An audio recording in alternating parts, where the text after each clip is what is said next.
This is the story of the one.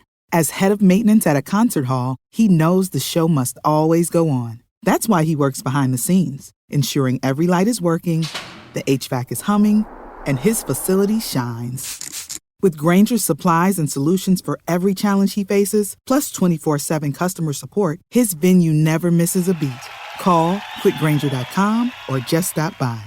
Grainger, for the ones who get it done.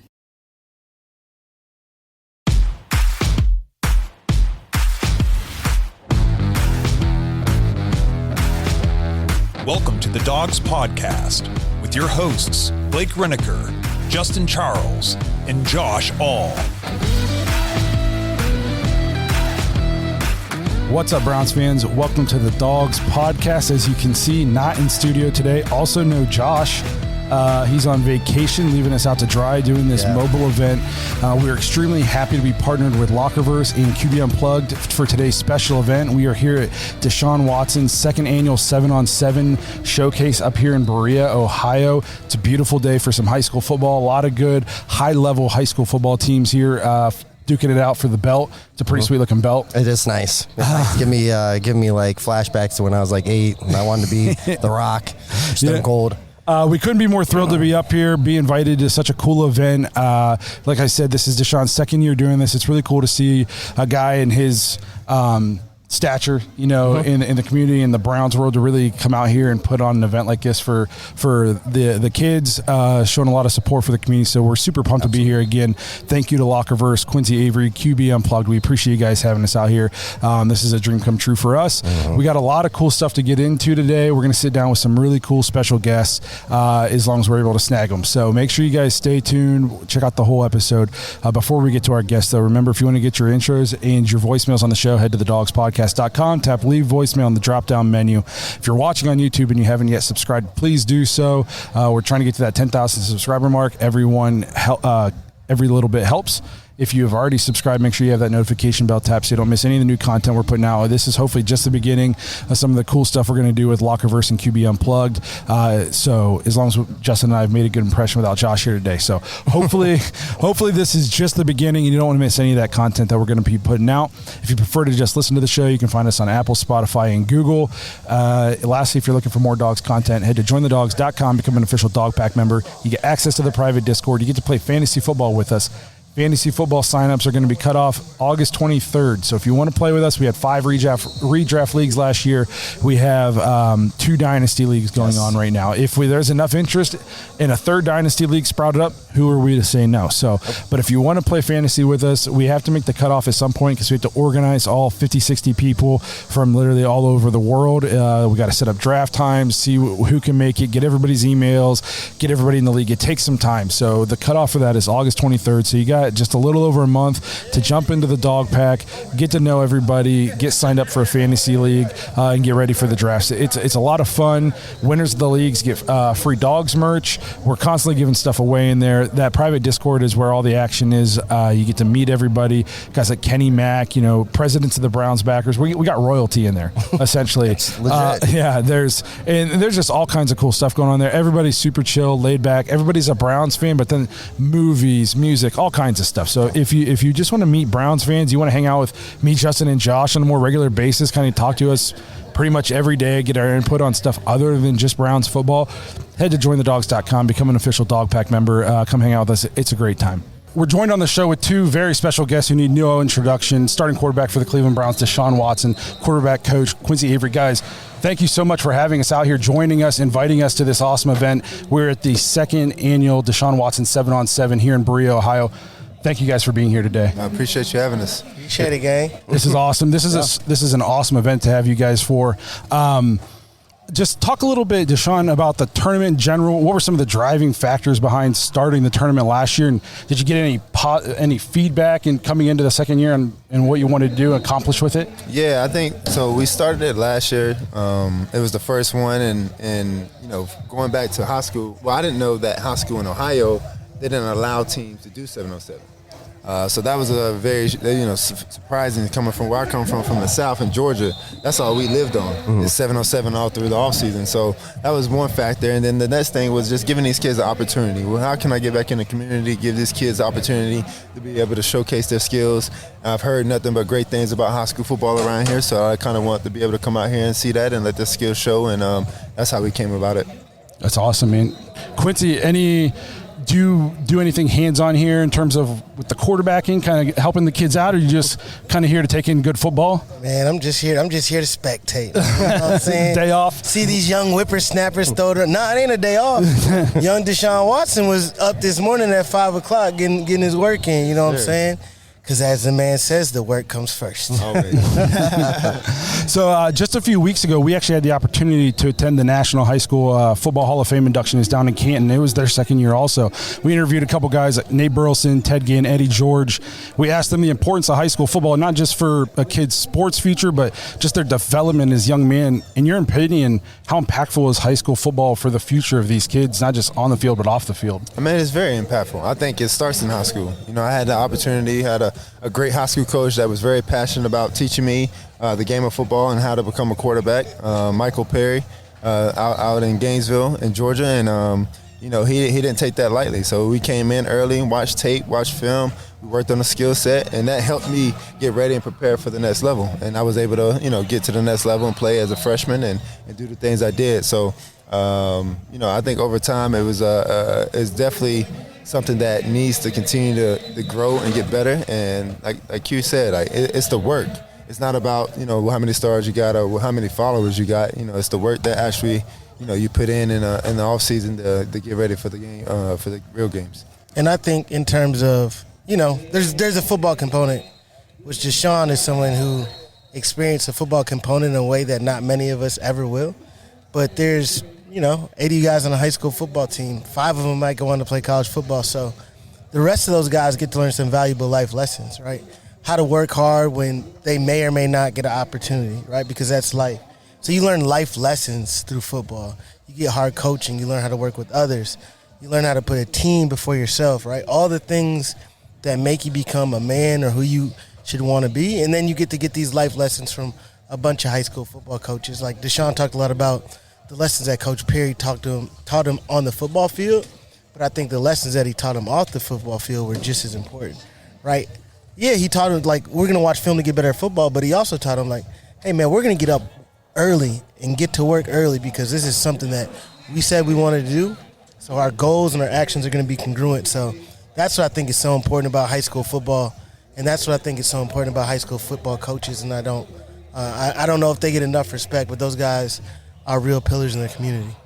I completely agree. I tell my wife all the time I wouldn't be the guy I was if I didn't play high school football. Just visual accountability. Like you said, if it was easy, everybody would do it. It was hard to go to 2 days when all my friends were at the swimming pool, and I was putting in 8-hour-long practices. So let's stick with high school football for a minute.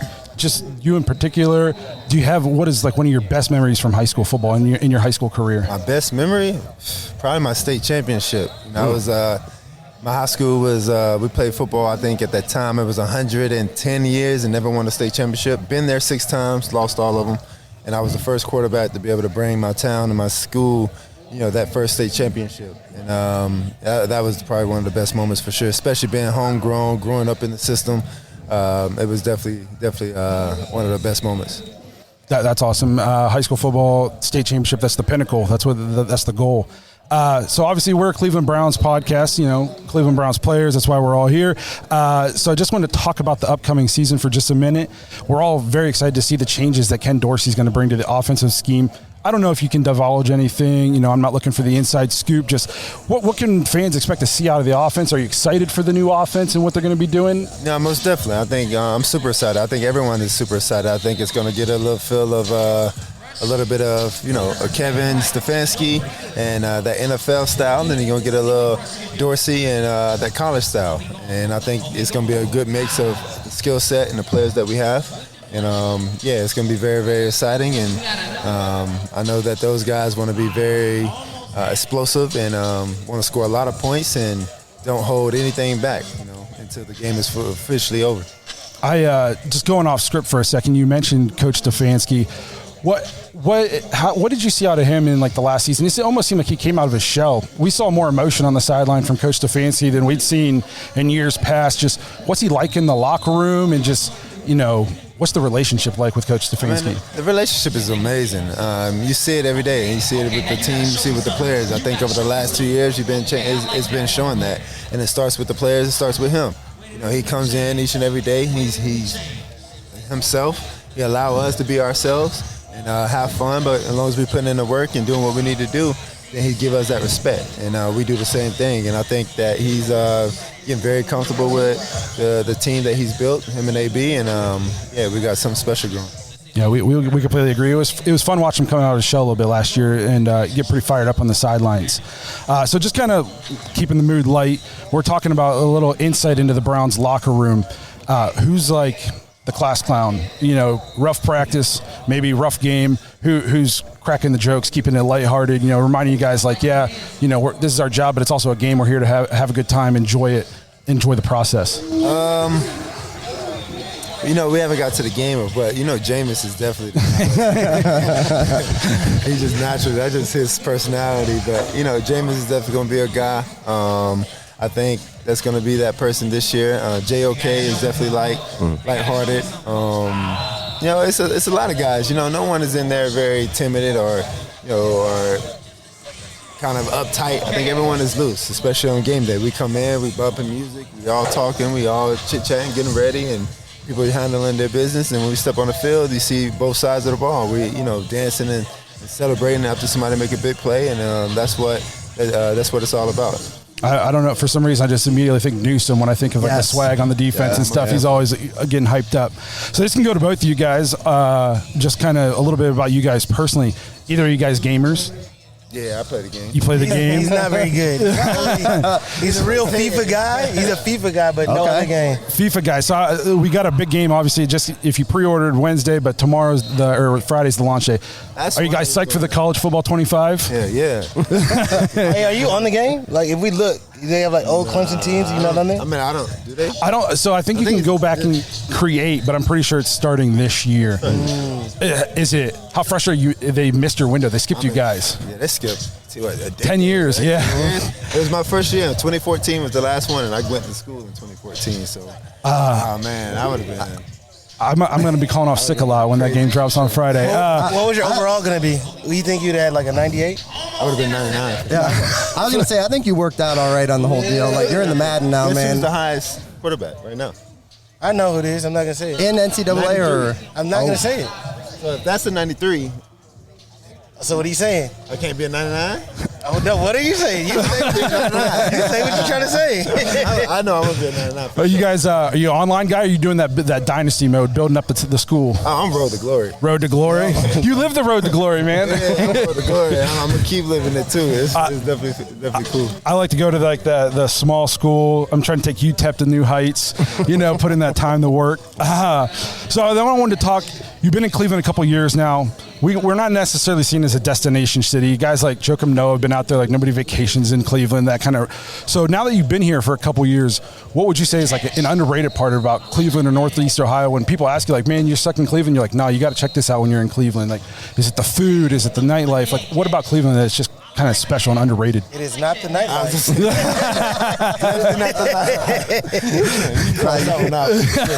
Not the nightlife. I'll probably say the food and the people. The food and the people. I think it's cool. I think it's very passionate, when it comes, especially during the season. Really every sport, baseball, football and basketball. I think every sport. So it's definitely cool when it comes to like the passion and the love in the city. And the food. There'll be some dope, especially on the east side, some good food spots that I love to go to and check out. I won't ask you to divulge. I'll give you one thing that you need to go. Ohio has some great golf. We're going to talk about that. Cleveland has some great golf. All right, so What's your favorite one?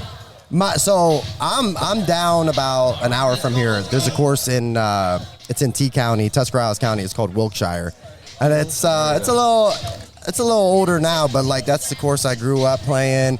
Now, like when I say playing, I'm going out there and just hitting the ball around. I hear you guys like stepped your game up a lot. I'm just out there trying, right, having fun. I don't even know the name. The country club we went to last time. Canterbury. Canterbury. Okay. Oh, Yeah, I heard that, yeah. Yeah, I like Canterbury. Fire. So that it's like you were reading my screen here. I was gonna. How's the golf game coming along? You got the I haven't handicap. been able to play since my shoulder. That makes sense. But I was way better than Q when before I got hurt. If you believe that, all right. But The thing with Q though, he'll talk a lot, but he won't never tell you his actual score. I write this shit It's down. mental. He's got it up here. I write it down. What do we need to talk about? are you keeping track of his score? I keep track of every score. Yeah, you got to watch out there, man. Is there anybody on the team who's like be their second profession, or is everybody kind of like just out there hitting the ball around? I don't think it'll be the second profession. They say they're good, but nobody off the top of the head that I can say that was actually. So, wait. Harrison Bryant. Really? Good. Okay. Harry was good. Wow. No, Joel. Yeah, Harrison Okay. wasn't that good. Harrison shot like Joel. Yeah. It was Joel that was actually good. So there's no Tony Romo's. That guy goes out and like qualified for the Open. No. Nobody like that for sure. I wouldn't even put myself up there. So you're not a 99 on the course. Oh, no. You got a handicap? Me? Yeah. I wouldn't even put myself up there. You had fun. Shoot a I heard the coach said you're good, man. He said he was jealous and everything. Coach gonna always hype me up. That's Coach speak. Put him in a good mood. Yeah. So before we wrap it up here, you guys got the tournament you want to get back out to. I guess we're at the high school event.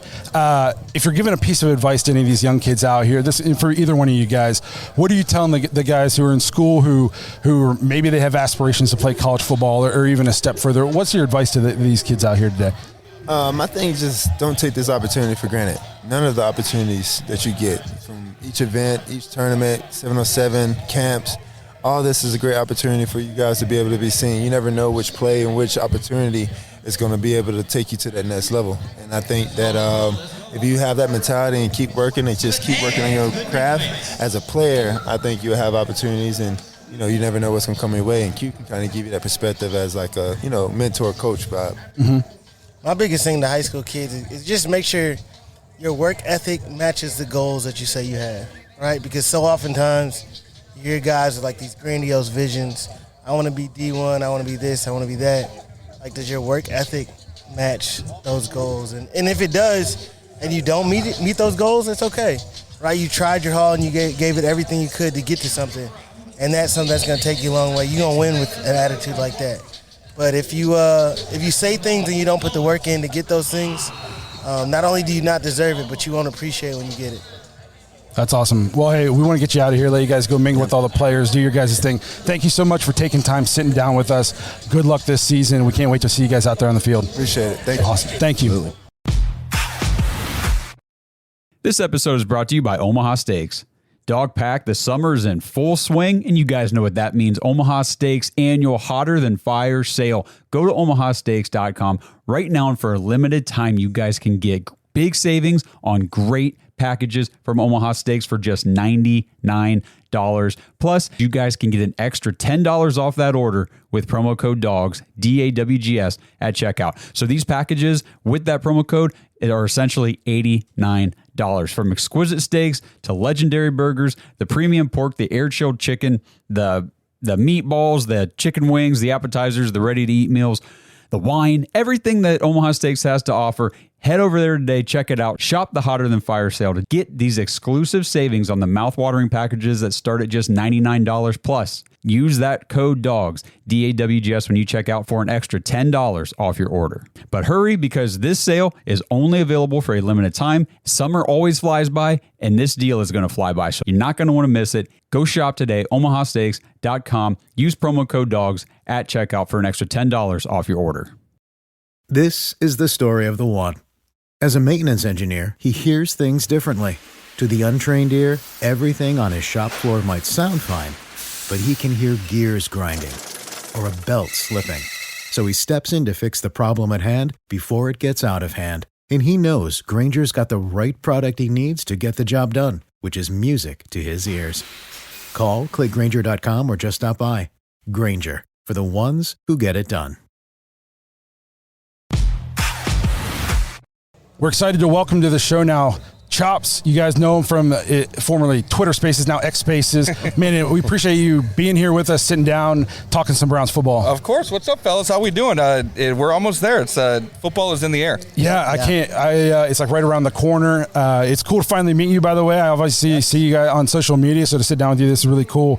I just want to talk a little bit about the Browns season. Yep. Well, what are you most looking forward to this season? Do you think it's like a little bit of the retooled defense? Do you think what do you think of Ken Dorsey? What do you think he's going to do the offense? Just what's your outlook? Yeah, I think to me it's like the new offense with Ken Dorsey, just kind of based on what I've heard. It's like really playing into what Deshaun does well. It's going back to, okay, that open spread QB kind of, all right, it's laid out. Here's what I want to do. Here's my options, and kind of go a little bit more freedom, I would say. And there's no Kevin Stefanski is a great offensive play caller, great offensive mind.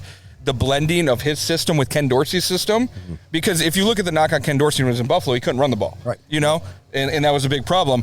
Kevin Stefanski is one of the best minds of the running game in football. So you're blending together a very good spread quarterback pass offense with Kevin Stefanski's run initiatives. And to me, that's super exciting, especially when you have like a talent like Deshaun Watson.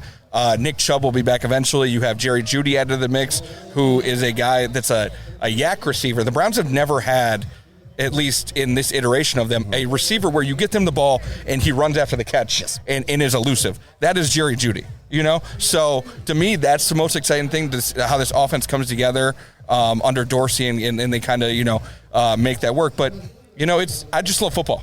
It's here, Greenbrier next week. I love that we're back in it, Absolutely. Yeah. Up here at a high school football event, I love high school football, especially here in Ohio. It's big time. Yep. A couple things you mentioned. Do you think Ken Dorsey calls plays this year, or do you think Kevin holds on to that? I think eventually, I think it will be Dorsey, but again, it's so collaborative. And anytime you hear the Browns talk, Andrew Berry, Kevin Stefanski, Dorsey, whoever, Deshaun, it's all about collaboration. So I don't think it's as cut and dry as I'm calling plays. I think it's going to be so collaborative. Andy Dickerson's going to have a say in what's going on. Yes. Deuce Staley's going to be in the mix. It's going to be so like that. And my thing, Kevin's a great play caller. Kevin, even more than that people don't realize, is a great schemer of the offense in the leading up.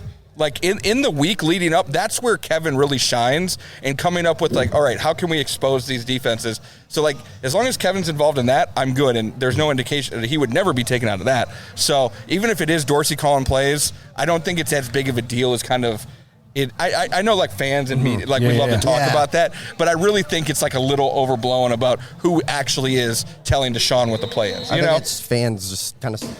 We need something to talk about. We're Browns fans, so we just panic mode all the time.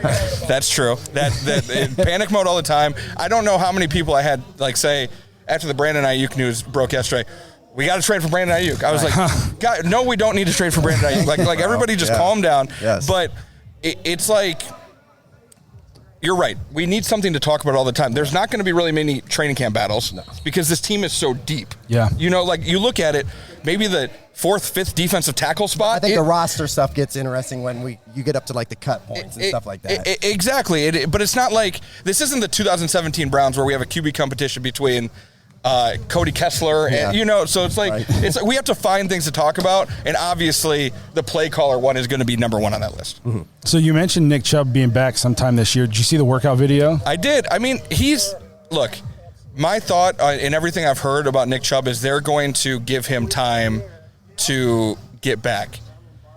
Then you see that video and you're like, this dude isn't human. What is this? He just had his whole. I was at the Pittsburgh game, never going back to Pittsburgh, by the way. I will never step foot in that city again. His whole two knee surgeries, and he's squatting 500 pounds. Yeah. With that loose bar too, it's. I would just caution fans. We see the videos, we see all that. Still give him time. Yeah. Don't put a week 1 expectation on it. I would be pretty surprised if he's playing week 1. Let him work his way back.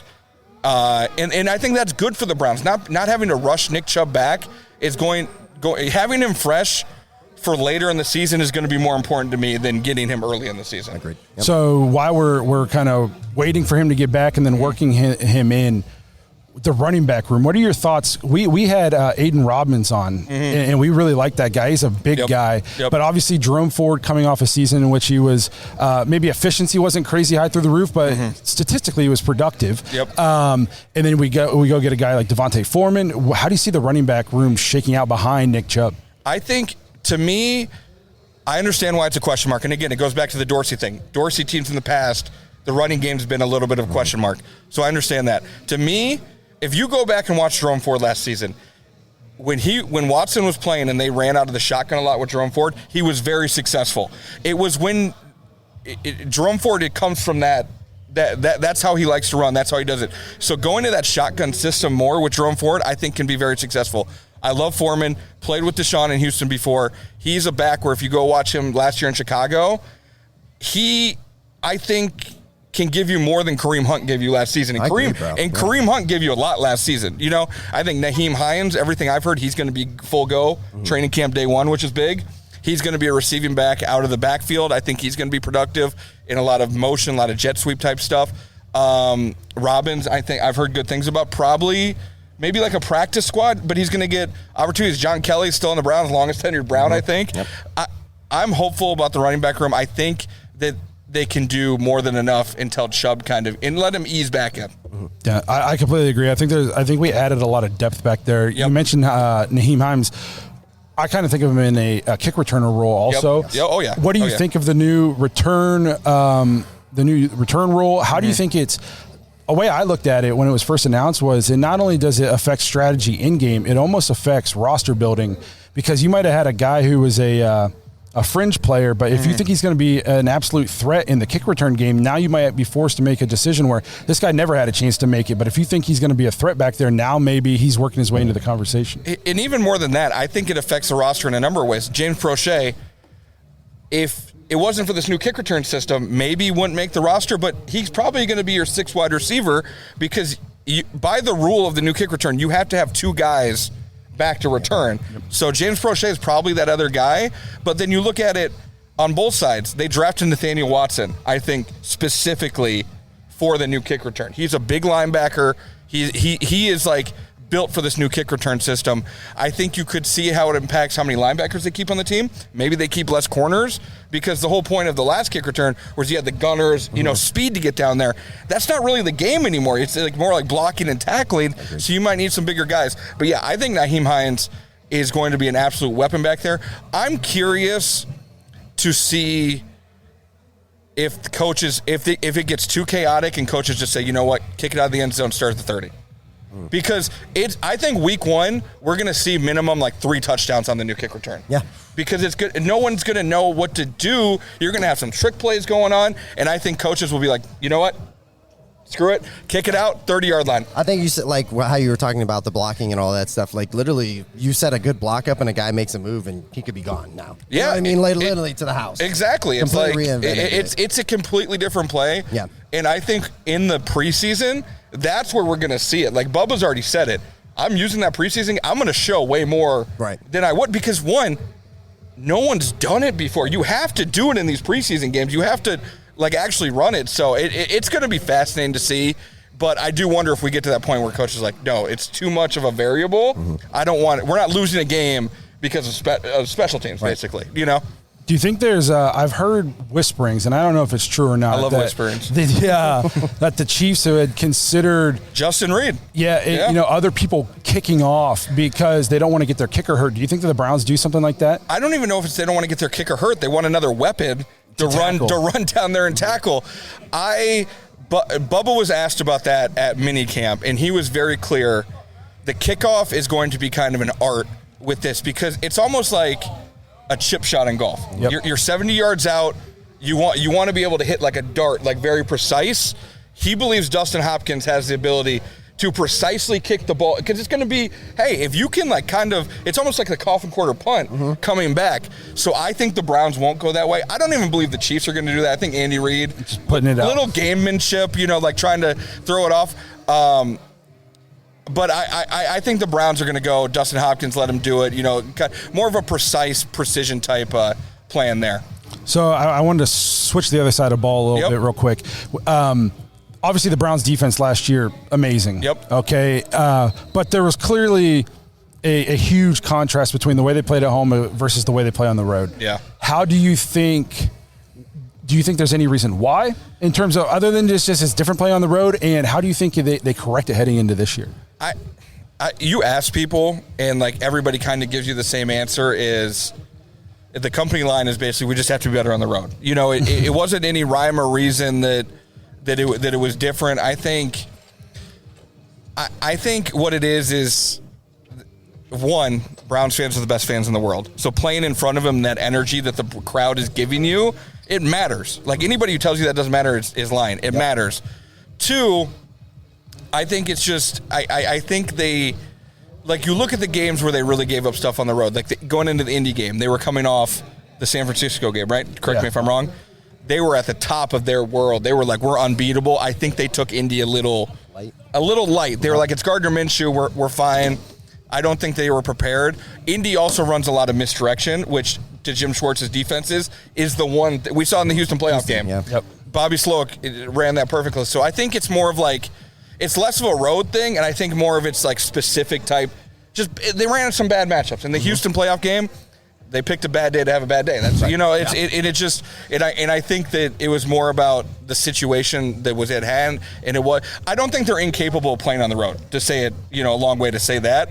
And I think you're going to see them play better on the road because I think they're going to be able to, you know, it's going to be on their mind more. But that's not going to, like, with this defense at home, and you look at the schedule, everybody talks about the schedule, how hard it is. They have one of the toughest road schedules in the NFL. Or no, they have one of the toughest home schedules in the NFL, which is what you want. Yeah. You want those good teams. You want Mahomes. You want Dallas, Dallas coming to Cleveland, where we have a clear advantage with the crowd. Yeah, you're going to have some road. You're going to New Orleans. That's going to be tough. It's going to be loud. Derek Carr. You're going to Pittsburgh, obviously, Cincinnati. You know, so it's like you got to deal with that. But I think there's some advantages to the schedule where it lines up this season. All right, so a couple more things before we get you out of here. Don't want to take up your whole day. Yep. A lot of talk in the offseason about staying downtown, Brook Park Dome. Thoughts? And which way do you think they're going to go? Yeah, to me, I think it's inevitable that they end up in Brook Park. I think, you know, Jimmy's going to get what he wants, and I think I see both ways. I live downtown. I love being able to walk to the games. It's great.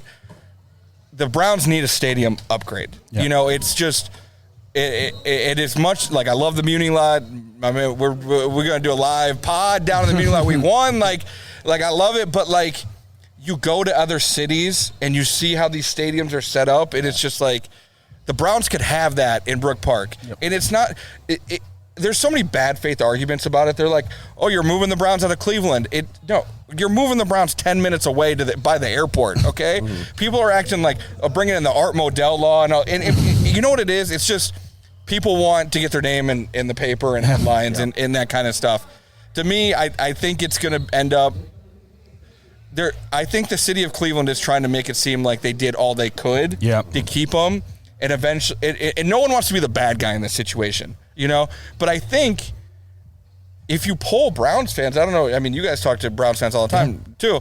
I think most people are cool with the Brook Park move. I don't think. Yeah. I know we are. Yeah, obviously, if it stayed downtown, but like, what would a renovation to the new state? If you're not putting a dome on it, then like what? I mean, obviously it needs to be renovated, but what are you really doing enough to make it worth the not getting the dome? You know, we're just stuck on the hey, well, you know, this is downtown. It's the lakefront. I think it's just that, I guess, the charisma of that idea. I think too, if the Browns in Cleveland, they work together, if they move to Brook Park, like you said, it's 10 minutes. People can still go to downtown Cleveland game day, set up some trams, set up some, you know what I mean, to take people back and forth. No, I completely agree. We have a guy in our dog pack in our Discord who is he works construction and stuff like that in Cleveland. He worked on the new Sherwin-Williams building, and he has a little bit of inside information in terms of like the structural integrity of the Brown Stadium. I'm not saying it's falling apart, so don't go run away and say it's going to collapse. Yes, but he's saying what you don't see from just walking around, like in terms of if you know what you're looking at, they need an upgrade. Like they definitely we saw it in I think a preseason game last year where it was, remember the one where it was raining really bad and there's water falling everywhere. Yeah. Like, I mean, it needs an upgrade, and it's like, to me, It's not like if you're going to spend that much money, just go all the way. Yeah. Go all the way, build a new one. Like you said, if you look at the plans, Jimmy wants to build hotels, a whole like community around the thing. It's close to the airport. All right, build up the RTA, which already goes to the airport, and have it go to the stadium. Like, let's get creative with it. If they just end up renovating, it just to me would feel like they didn't go all the way in like they could. You know, Feels like a half measure to me. Yeah, for sure. And then, so last thing I want to talk about, we got Coach Stefanski coming off his second Coach of the Year award. Yep. I think AB is regarded as one of the, not just the best, one of the best young GMs, but just one of the best GMs in general in the NFL, especially in terms of how he navigates the salary cap and all that. Yep. So what do you say to Browns fans who still think the sky is falling? Are there Browns fans who think this guy's Yes. If you look, yes, like it is all corners of the internet. Like anytime you post about Stefanski, he's the reason we didn't go undefeated the last 4 years. And I'm just like, how do we get people to see that we have turned? I'm not saying we're all the way around the corner, but we have turned. We're not a laughing stock. We're not the Bears. You know, there's teams way worse off than the Browns are the last 4 years. I don't think. And look, I'm a Browns fan. I love Browns fans. This is not a critique of Browns fans. I don't think Browns fans know how to have a good team yet. This is how we talk. This is how we talked about with the training camp stuff. Yes. We're so conditioned to have drama and bad, like all the like QB controversy, all this stuff. We don't know how to just have a normal, well-run, organized franchise, which is what we have. If you assume that is what the Browns are right now.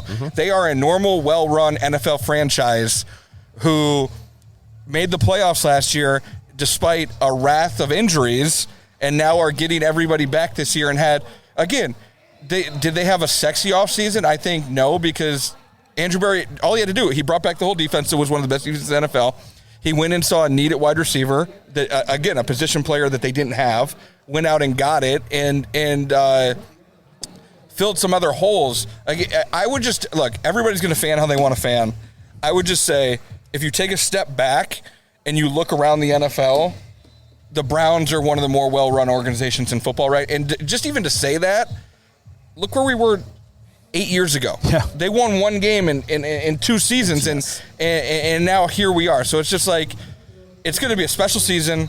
I would just tell people, enjoy the ride. There's going to be ups. There's going to be downs. Week 1 last year, I was sitting by my man Shep here. We went like 3 and out on the first drive, and people were calling for DTR behind me. I was like, support your fucking quarterback. Yeah. Don't watch other games. Just like watch other NFL games. And you're going to see, and I get it. We're so close to it. We care so much. The passion is there. I love that. Keep that forever, but just like try and kind of zoom out a little bit sometimes. Yeah. You know, because I can guarantee you the sky is not falling. They're so set up for success this year. I think it's going to be a very special year, and I can't wait. Yeah, man. There's times I come out of a Browns game, I'm watching at home, and I'm on X, and by the end of the game, I've been defending our guys so hard. It's like I'm crawling out of the trenches. I'm bloodied, bruised up, and I'm like, God, can we just enjoy that we won? Yeah. What the hell are we talking? My mentions are muted a lot of the time. I'm gonna give a little secret to the bastards, but yeah, look. In one way, that's so good because that just shows the passion the Browns fans have, you know?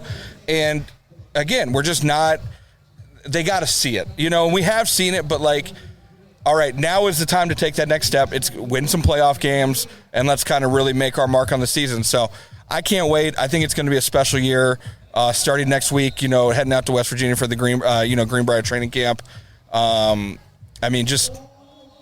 guys talked to Watt already. I mean, he's so locked in. Like, even more, just having been around him the past couple of years, I've never seen him as dedicated and, like, focused on what he has to do right here. And also, and I don't want to talk for him, but, like, relieved. Like, he just seems very much so comfortable. Yes. And I think that Dorsey, Stefanski, Berry have done such a great job of making him that comfortable that he's ready to play ball. That's it. And, ready to really put on for the city. Man, well, we appreciate you sitting down. I could sit here and talk Browns football with you for probably the next 10 hours. Football for 24 hours. Yes, but we won't take up your whole day. We appreciate you sitting down. I'm sure everybody knows, but in case there's somebody, how do they find you online? Yeah, what's my Chopz _ on Twitter, X, whatever you want to call it.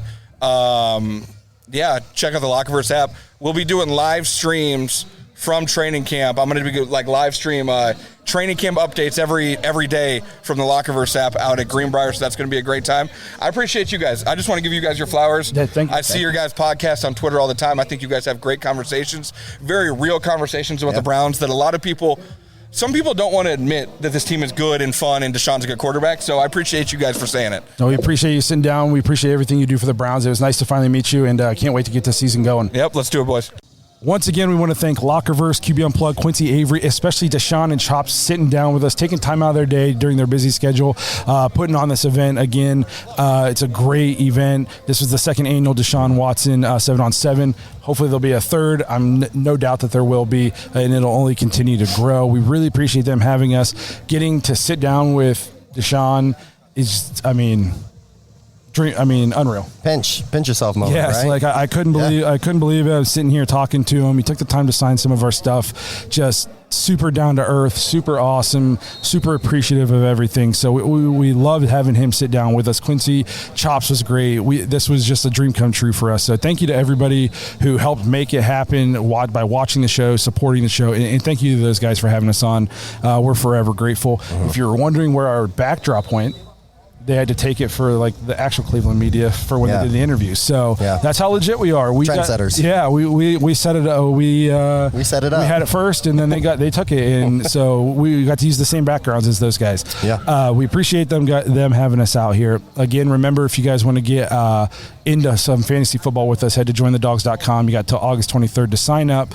Again, make sure you have the notification bell tapped so you don't miss any of the new content we're going to be putting out. Like I said in the opening, hopefully this is just the beginning of a long and fruitful relationship with Lockerverse, getting to do some stuff with them. We appreciate everything they've done so far for us, and we look forward to doing more in the future, hopefully. So we appreciate you guys watching, supporting the show, helping us get to this point. Hopefully you guys enjoyed the content today, and we'll see you guys sometime next week.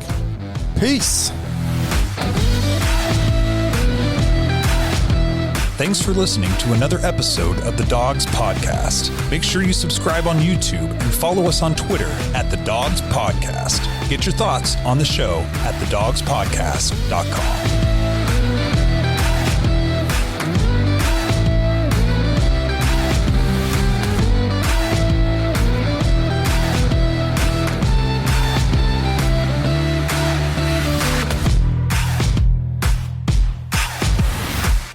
This is the story of the one. As head of maintenance at a concert hall, he knows the show must always go on. That's why he works behind the scenes, ensuring every light is working, the HVAC is humming, and his facility shines. With Grainger's supplies and solutions for every challenge he faces, plus 24/7 customer support, his venue never misses a beat. Call quickgrainger.com or just stop by. Grainger, for the ones who get it done.